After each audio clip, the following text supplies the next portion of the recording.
Nasir e bike Salgare खास अक्षय तृतीया निमित्त घरी घेऊन या इलिगो कंपनीची ई बाईक, तेही फक्त 40,000 रुपयांपासून पुढे 60 ते 70 किलोमीटरच्या मायलेज सहित 1 वर्षाची वॉरंटी।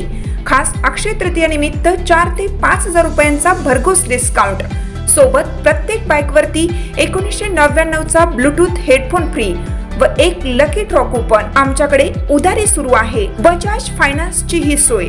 आमचा पत्ता Nasir electronics, mobile shoppe, computer, furniture, e bike, भांडी सेंटर, सलगरे। प्रत्येक बातमीतील घटनेच्या वास्तविकतेची तुलना थेट पाहत रहा चांगली अपडेट। भोसेतील व्यावसायिकाला खंडणी मागणाऱ्या फरारी आरोपीस अटक। पूर्व वैमनस्यातून राग मनात धरून मिरजेतील एकाकडे लाखाची खंडणी मागितल्या प्रकरणी गुन्हेगारास स्थानिक गुन्हे अन्वेषण शाखेच्या पोलिसांनी अटक केली। राज विष्णू पाटील, वय 23, राहणार एसटी कॉलनी, विश्रामबाग असं त्याचं नाव आहे। त्याच्यावर विविध पोलीस ठाण्यात गुन्हा दाखल आहे। पोलिसांनी दिलेल्या माहितीनुसार फिर्यादी अमोल महादेव वळसंग, राहणार भोसे, तालुका मिरज आणि संशयित राज पाटील यांच्यात काही महिन्यापूर्वी वाद झाला होता। हा वाद मिटवण्यासाठी संशयिताने फिर्यादी अमोल वळसंग याच्याकडे 1 लाख रुपये खंडणीची मागणी केली।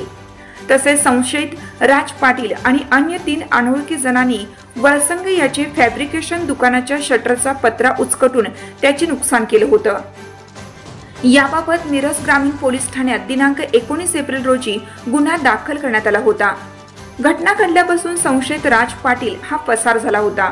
दरम्यान तानंग फाटा परिसरात राज पाटील हा येणार असल्याची माहिती स्थानिक गुन्हे अन्वेषण पथकास मिळाली। त्यानुसार पोलिसांनी तातडीने परिसरात सापळा रचला। सहाय्यक पोलीस निरीक्षक जयदीप कळेकर आणि त्यांच्या पथकाने त्यास पळून जायची संधी न देता ताब्यात घेतलं। संशयित राज पाटील हा पोलीस रेकॉर्डवरील गुन्हेगार आहे। त्याच्यावर विश्रामबाग, कवटे महांकाळ, सांगली शहर आणि जयसिंगपूर पोलीस ठाण्यात खून, खुनाचा प्रयत्न, चोरी तसेच आर्म ऍक्ट आदी गुन्हे दाखल आहेत।